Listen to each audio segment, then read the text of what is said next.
बिस्मिल्लाहिर्रहमानिर्रहीम। Dear students, first year chemistry के chapter number 8 और लेक्चर नंबर 5 के साथ आपकी खिदमत में हाजिर हैं। ये जो टॉपिक है ये आप लोगों के लिए शायद बिल्कुल नया टॉपिक हो, क्योंकि इससे पहले आपने मैट्रिक लेवल पे ऐसा कोई टॉपिक डिस्कस नहीं किया होगा और ये बहुत इम्पोर्टेंट टॉपिक है। आज हम इस टॉपिक को यानी सॉल्वेंट लेवलिंग इफेक्ट इसको कहा जाता है, या सिंपल लेवलिंग इफेक्ट भी कहते हैं, या इसको लेवलिंग इफेक्ट ऑफ वाटर भी कहते हैं।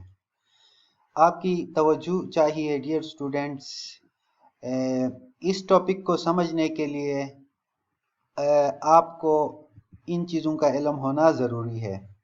अभी तक हम एसिड बेस के डिफिनीशंस पढ़ चुके हैं और ज़्यादातर हम फॉलो कर रहे हैं लोरी ब्रोंस्टेड कॉन्सेप्ट को।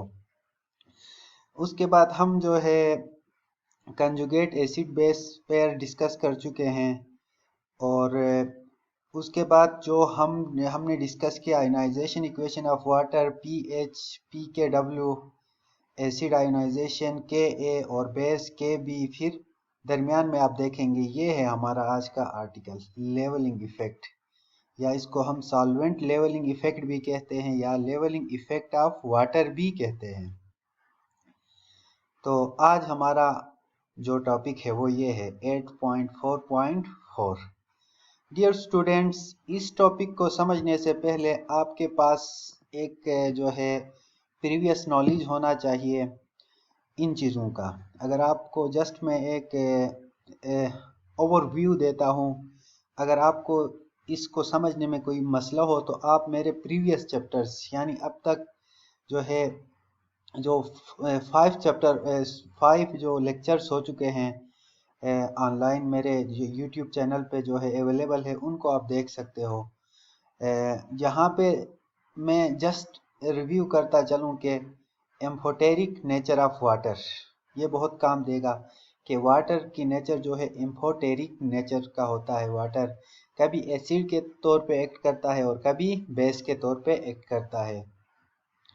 यानी जब एसिड के तौर पे एक्ट करेगा तो किसी बेस को अपना H+ डोनेट करेगा, और बेस के तौर पे एक्ट करेगा तो जो है किसी एसिड से जो है प्रोटॉन एक्सेप्ट करेगा।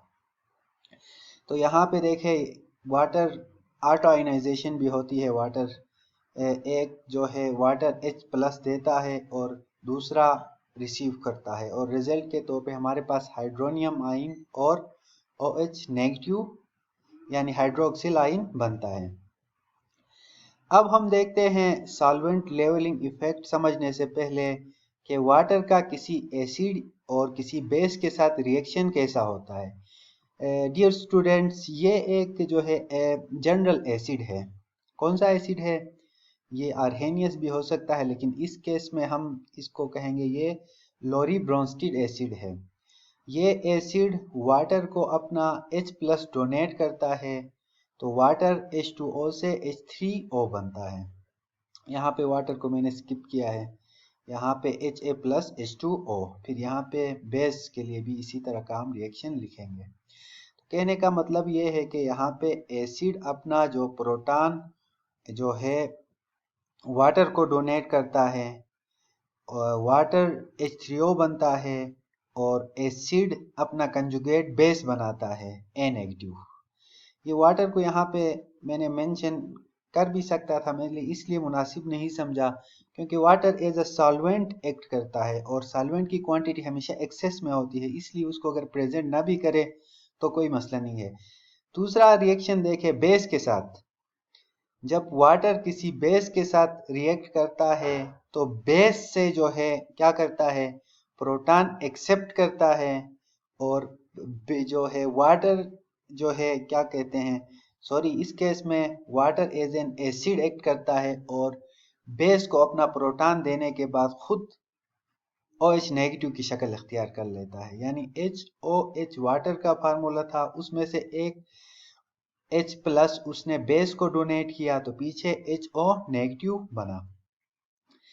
तो इसका इन इक्वेशन से जाहिर होता है जब वाटर किसी एसिड के साथ रिएक्ट करता है तो हाइड्रोनियम आयन बनता है, जब वाटर किसी बेस के साथ रिएक्ट करता है तो हाइड्रोक्सिल आयन बनता है। डियर स्टूडेंट्स, एसिड कोई भी हो सकता है, बेस कोई भी हो सकता है। हमेशा एसिड के साथ वाटर रिएक्ट करेगा तो हाइड्रोनियम आयन, बेस के साथ रिएक्ट करेगा तो हाइड्रोक्सिल आयन बनेगा, ये याद रखें। अब हम डेफिनेशन पे जाते हैं कि सॉल्वेंट लेवलिंग इफेक्ट या लेवलिंग इफेक्ट ऑफ वाटर क्या है। सिंपल टर्म्स में किसी भी एसिड को पानी के अंदर डालते हैं, चाहे वो कितना भी स्ट्रांग हो, वो वाटर को अपना जो है प्रोटॉन डोनेट करके वाटर के अंदर H3O बनाता है। इस तरह हम कह सकते हैं कि कोई भी एसिड पानी के अंदर डाल दो तो अंदर बनेगा H3O। तो इसका मतलब है बाहर जितना भी स्ट्रांग हो, वाटर के अंदर आके एक लेवल यानी H3O के लेवल तक उस एसिड का लेवल पहुंचता है। इसीलिए no stronger acid than H3O exists in water, यानी वाटर के अंदर जितना भी स्ट्रांग एसिड आप डालो वो वाटर के अंदर जाके अपना प्रोटॉन वाटर को डोनेट करके H3O बनाएगा और यही मैक्सिमम एसिडिटी लेवल वाटर का होगा। चाहे एसिड जितना भी जो है स्ट्रांग हो, वाटर के अंदर इस लेवल तक पहुंचाएगा जो H3O का है। H3O भी बेसिकली एक एसिड है। इसी तरह वाटर के अंदर कोई सा भी बेस ऐड कर लो तो वाटर अपना प्रोटॉन उस बेस को डोनेट करके OH नेगेटिव की शक्ल इख्तियार कर लेगा। इस तरह हम कह सकते हैं कि कोई भी स्ट्रांग बेस आप वाटर के अंदर पोर कर लो, मिक्स कर लो, तो वाटर के साथ मिक्स होने के बाद उसके अंदर जो है OH नेगेटिव की कंसंट्रेशन होगी, यानी H प्लस अपना एक प्रोटॉन उस बेस को डोनेट करेगा और ये OH नेगेटिव की शक्ल इख्तियार कर लेगा। तो इसीलिए हम कह सकते हैं कि no stronger base than OH negative exist in water.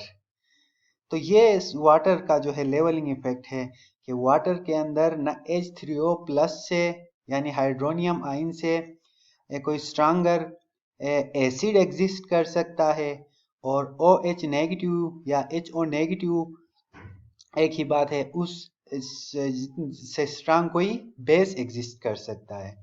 तो आखिर में मैंने जो है इस सारे बहस के नतीजे में जो है एक डेफिनेशन मुरतब की है जो कि हम शॉर्ट में कह सकते हैं, all acids which are stronger than the hydronium ion will react with essentially limitless supply of water to quantitatively produce hydronium ion।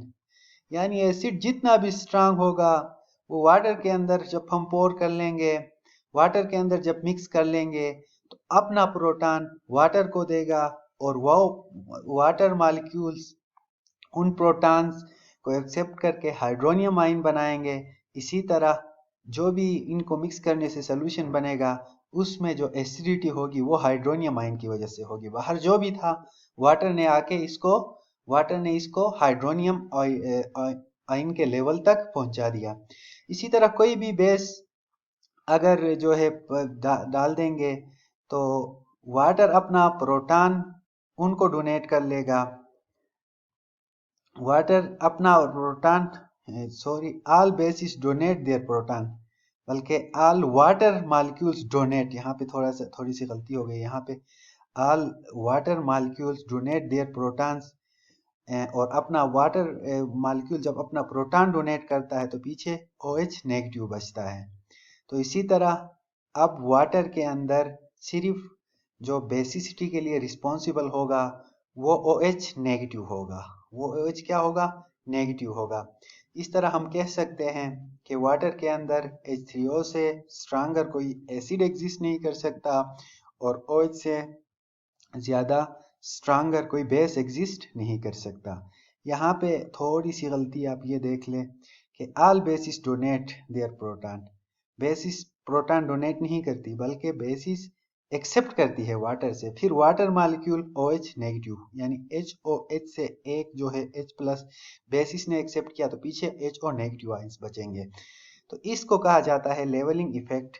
Simple levelling effect भी कहते हैं, solvent levelling effect of solvent भी कहते हैं और लेवलिंग इफेक्ट ऑफ वाटर भी कहते हैं। डियर स्टूडेंट, तो ये था आज का लेक्चर जो कि हमने वेस्ट किया था सॉल्वेंट लेवलिंग इफेक्ट पे। अभी मज़ीद लेक्चर्स आते जाएंगे। फिर भी अगर इस लेक्चर को समझने में अगर आपको कोई इश्यू है तो आप मेरे प्रीवियस जो लेक्चर्स हैं मेरे यूट्यूब चैनल जिसका नाम अल्केमिस्ट है उसको आप सब्सक्राइब कर लें और ये नोटिफिकेशन बेल भी दबाएं ताकि आपको हर नए वीडियो की जो है नोटिफिकेशन मिल सके। और स्पेशली इसको हम क्या कहते हैं, कोरोना एरा कहते हैं। इसमें कॉलेजेस आप लोगों के बंद हो गए हैं और मुस्तकबिल में भी जो है आसान तरीकों से आसान मेथड से मैं समझाने की ये चीज़ें कोशिश करता हूँ। आई होप कि आप मेरे चैनल को सब्सक्राइब कर लेंगे और दोस्तों के लिए रिकमेंड कर लेंगे ताकि सबको ये फ़ायदा हासिल हो और मुझे भी दुआओं में याद रखें। अल्लाह हाफिज़।